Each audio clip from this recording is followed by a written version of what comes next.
வணக்கம், welcome to TastyTawa.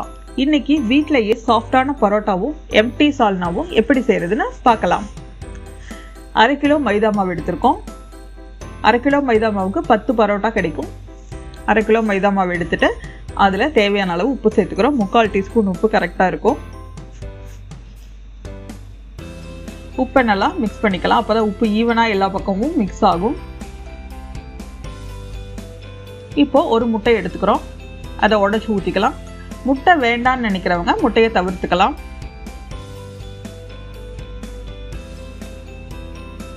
இப்போ முட்டையை நல்லா ஸ்பூன் வச்சு மிக்ஸ் பண்ணிக்கலாம். அப்போதான் பரோட்டா மாவு பிசையும் போது நம்ம கையில் ஒட்டாமல் இருக்கும். இப்போ முட்டையை மிக்ஸ் பண்ணியாச்சு. இப்போ 1 கப் பால் எடுத்துக்கிறோம். மாவில் எல்லா பக்கமும் ஈவனாக ஊற்றிடலாம். 1 டீஸ்பூன் சுகர் சேர்த்துட்டு நல்லா மிக்ஸ் பண்ணி விடணும். நல்லா சப்பாத்தி மாவு எப்படி பிசைகிறோமோ அதே மாதிரி செய்யணும். தேவைப்பட்டா தண்ணியோ பாலோ சேர்த்து நல்லா சப்பாத்தி மாவு பதத்துக்கு நல்லா பிசைஞ்சுக்கலாம்.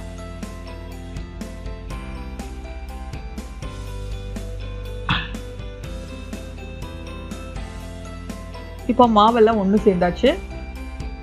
இப்போ எண்ணெய் ஊற்றிக்கலாம். ஒரு 2 டேபிள் ஸ்பூன் எண்ணெய் ஊற்றி நல்லா பிசைஞ்சுக்கலாம்.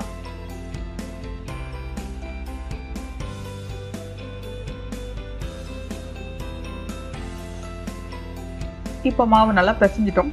இப்போ எடுத்து ஒரு சப்பாத்தி கல்லை வச்சுக்கலாம். வச்சுட்டு ஒரு பக்கம் பிடிச்சிட்டு இன்னொரு பக்கம் நல்லா இழுத்து ஒரு 2 நிமிஷம் கண்டினியூஸாக இந்த மாதிரி செய்யுங்க. இந்த மாதிரி செஞ்சாதான் பரோட்டா நல்லா சாஃப்டாக வரும்.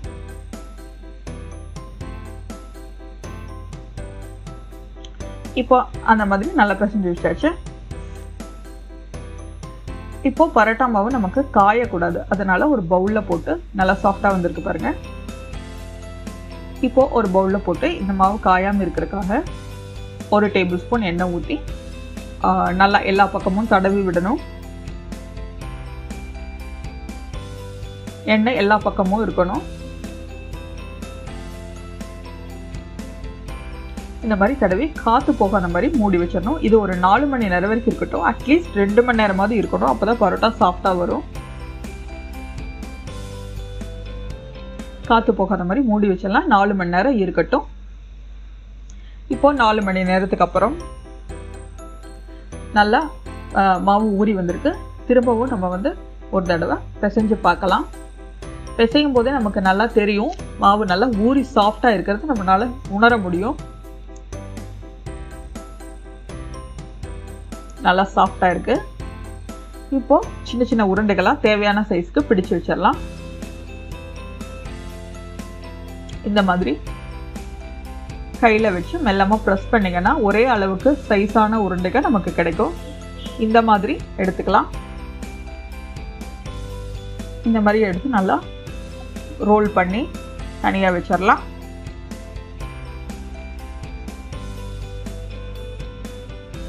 எல்லாமே இந்த மாதிரி ரோல் பண்ணியாச்சு. இப்போ இது மேலேயும் நம்ம எண்ணெய் ஊற்றணும். எண்ணெய் ஊற்றி எல்லா பக்கமும் எண்ணெய் படுற மாதிரி தடவி விடணும்.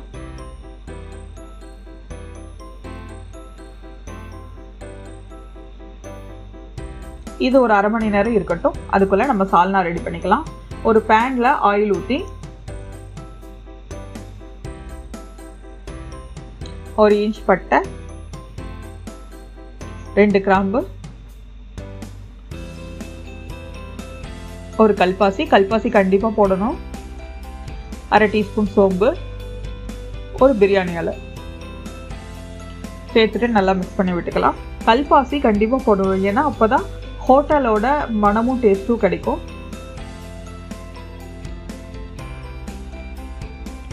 2 பச்சை மிளகாய், கொஞ்சம் கருவேப்பிலை இலைகள் சேர்த்து நல்லா மிக்ஸ் பண்ணி விட்டுக்கலாம். ஒரு பெரிய சைஸ் பெரிய வெங்காயம் பொடியா நறுக்குனது மிக்ஸ் பண்ணிக்கலாம்.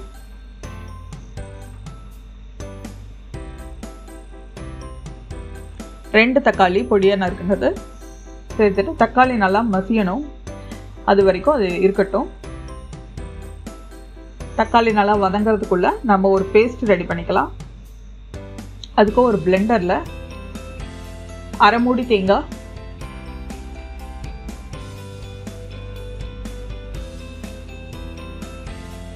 பத்து முந்திரி போடும்போது சாஃப்டாக இருக்கும் டெக்ஸ்சர், அரை டீஸ்பூன் கசகசா சேர்த்துட்டு கொஞ்சமாக தண்ணி ஊற்றி நல்லா நைஸ் அண்ட் திக் பேஸ்ட்டாக அரைச்சிக்கணும்.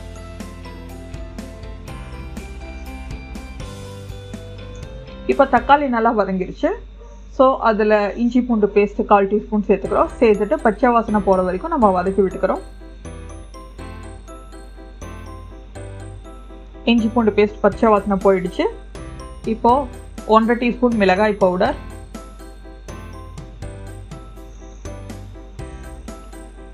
1 டீஸ்பூன் மல்லித்தூள், 1/2 டீஸ்பூன் கரம் மசாலா தூள், 1/4 டீஸ்பூன் மஞ்சள் தூள்,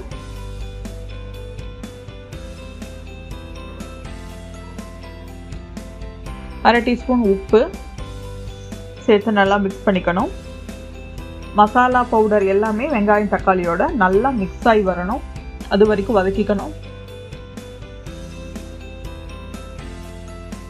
இந்த மாதிரி நல்லா மசாலா வெங்காயம் தக்காளியோட மிக்ஸ் ஆகி வந்துருச்சு.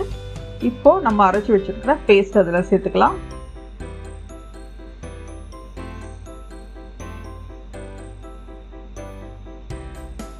தேங்காய் பேஸ்ட் சேர்த்து எல்லா மசாலாவும் தேங்காய் பேஸ்ட்டோட நல்லா மிக்ஸ் ஆகிற மாதிரி கலந்து விடணும்.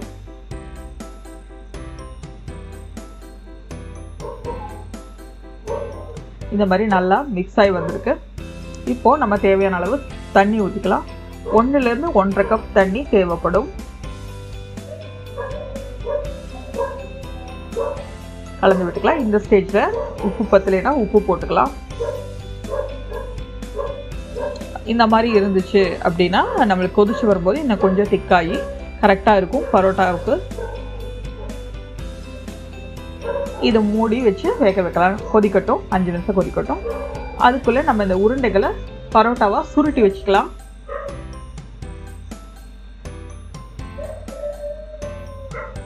இப்போ ஒரு உருண்டை எடுத்தாச்சு. எடுத்து சப்பாத்தி கல்லை வச்சு நம்ம தேய்க்கிறோம். நல்லா தேய்ச்சிக்கணும். எந்த அளவுக்கு முடியுமோ அந்த அளவுக்கு விரிச்சு விடணும். இப்போ கையில் எண்ணெய் தொட்டு இந்த மாதிரி நம்ம எந்த அளவுக்கு முடியுமோ அந்த அளவுக்கு நம்ம படர்ந்து வர மாதிரி நம்ம செய்யணும். இந்த மாதிரி கையில் தடவி விடலாம். அப்படி இல்லைன்னா மெல்லமாக ஒவ்வொரு பக்கமும் இழுத்து விடலாம். இழுக்கும்போது நமக்கு வந்து ரப்பர் மாதிரி ஈஸியாக வந்துடும், லேஸாக வரும். இந்த மாதிரி இழுத்து விடலாம். நான் சப்பாத்திகள் யூஸ் பண்ணிக்கிறதுனால அந்த சைஸ் அளவுக்கு மட்டும்தான் என்னால் விரிக்க முடியுது. நீங்கள் உங்கள் கிச்சன் ஸ்லாப் யூஸ் பண்ணிங்கன்னா இன்னுமே பெட்டராக இருக்கும் ரிசல்ட்டு. இந்த மாதிரி எல்லா பக்கமும் நல்லா இழுத்து இழுத்து விட்டுக்கலாம். இழுக்கும்போது நல்லா எலாஸ்டிக் மாதிரி வருவது. வரும்போது நல்லா கிழிஞ்சாலும் பரவாயில்ல, பரோட்டா சாஃப்டாக தான் இருக்கும். ஓகே, இந்த மாதிரி செஞ்சாச்சு. இப்போது ஒரு பக்கம் பிடிச்சு அது மெல்லமாக எடுத்தோன்னா மடிப்பாக தானாகவே விழுகும். அந்த மடிப்போட சேர்த்து அப்படியே மெல்லமாக சுருட்டி வச்சுக்கணும்.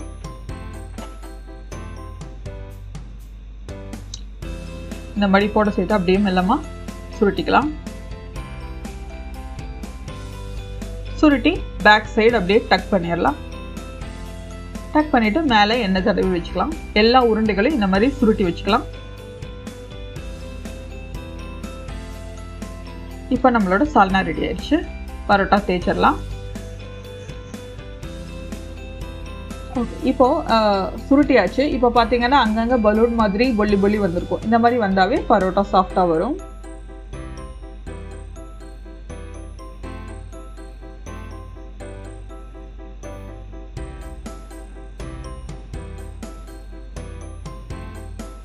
இப்போ தோசைக்கல்ல சூடு பண்ணி ரெடியாக வச்சுக்கணும். எண்ணெய் ஊற்றிக்கணும்.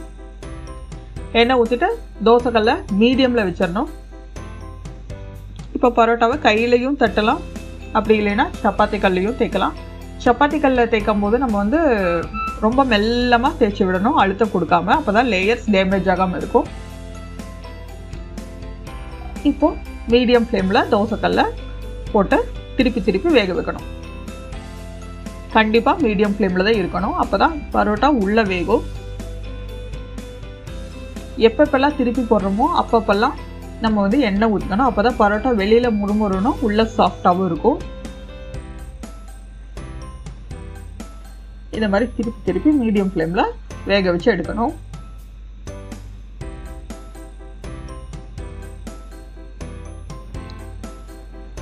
இந்த மாதிரி எல்லா பரோட்டாவையும் சுட்டு எடுத்துடலாம்.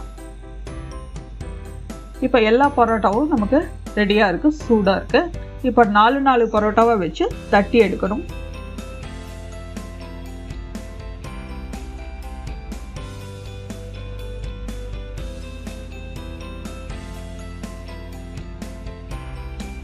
பரோட்டா தட்டும் போது தான் சாஃப்ட் ஆகும், லேயர்ஸ் ஃபார்ம் ஆகும், சாப்பிடும் போது நல்லா இருக்கும். தட்டும் போதே நமக்கு வந்து அந்த பரோட்டா சாஃப்ட் ஆகிறது தெரியும், லேயர்ஸும் கிடைக்கும். 4 பரோட்டாவை தட்டியாச்சு. இப்போ 10 பரோட்டாவே சேர்த்து வச்சு ஒரே தடவை தட்டிடலாம். ஃபைனலா பாருங்க, சாஃப்டான பரோட்டா ரெடி ஆயாச்சு. அப்படியே நல்லா சாஃப்டா இருக்கு, லேயர்ஸ் கிடைக்குது, உள்ளேயும் நல்லா வெந்திருக்கு. இந்த ரெசிபியை கண்டிப்பா நீங்க உங்க வீட்டில் ட்ரை பண்ணி பாருங்க. பிடிச்சிருந்தா லைக் பண்ணுங்க, கமெண்ட் பண்ணுங்க. நம்ம சேனலுக்கு இன்னும் சப்ஸ்கிரைப் பண்ணாம இருந்தீங்கன்னா சப்ஸ்கிரைப் பண்ணிக்கோங்க. கூடவே பெல் ஐகானையும் கிளிக் பண்ணிருங்க. தேங்க்ஸ் ஃபார் வாட்சிங். இந்த ரெசிபியை ட்ரை பண்ணி பாருங்க. பிடிச்சிருந்தா லைக் பண்ணுங்க, கமெண்ட் பண்ணுங்க, ஷேர் பண்ணுங்க, சப்ஸ்கிரைப் பண்ணுங்க. கூடவே பெல் ஐகானையும் கிளிக் பண்ணிருங்க. தேங்க்ஸ் ஃபார் வாட்சிங்.